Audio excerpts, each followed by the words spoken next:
당청 간 이상 기류가 있다는 시각이 많습니다. 민주당과 혁신당의 합당 논의 과정에서도 대통령의 이른바 당무 개입 논란도 있었고요.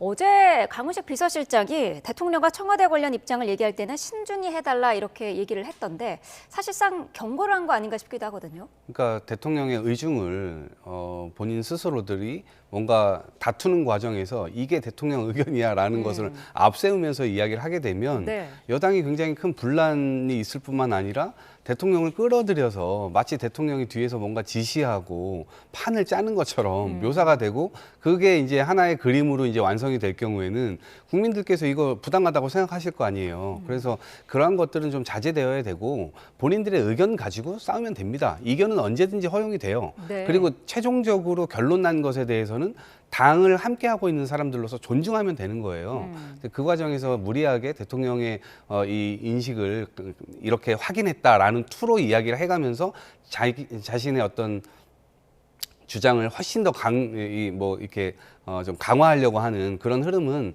일단 전체적으로 판에서도 좋지 않고 아마 그런 점에서 이제 경고를 한 것 같고요. 네. 당에서의 이견 이런 건 얼마든지 토론할 수 있으나 이제 그런 것들은 좀 자제해달라라는 이제 이야기로 들립니다. 네, 대통령의 그 당무 개입 논란과 관련해서 지금 야권도 공격을 하고 있습니다. 국민의힘은 이거는 헌법 제7조 위반이다 이런 주장까지 하고 있다고 하고요. 그것은 결국은 공무원의 정치적 중립 위반을 지적하는 건데요. 네. 사실 이 문제에 대해서는 당연히 야당으로서는 할 수 있는 얘기예요.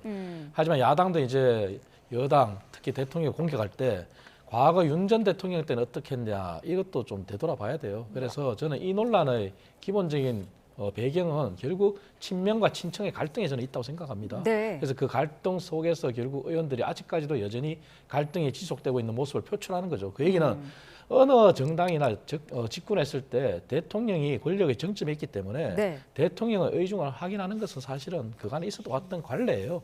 그런 배경에서 다만 그 전달 경로나 방식이나 그리고 정도의 차이가 있겠죠. 네. 근데 이번 합당 논란과 관련해서는 사실 이 대통령의 의중이 정확하게 또 강하게 전달된 것도 사실이에요. 왜냐하면 그 시작이 한준호 전 최고위원부터 시작이 됐잖아요.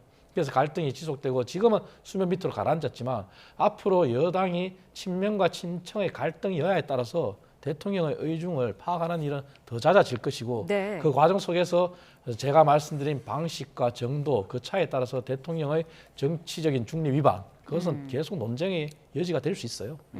네, 2차 특검 후보 추천을 놓고도 논란이 계속되고 있는데 YTN 취재에 따르면 청와대가 사전에 이 전준철 변호사에 대해서 부정적인 의견을 2차례 전달했다는 거예요. 근데 이성현 최고위원은 소통은 있었지만 부정적인 얘기는 못 들었다라는 거거든요. 왜 얘기가 이렇게 다를까요?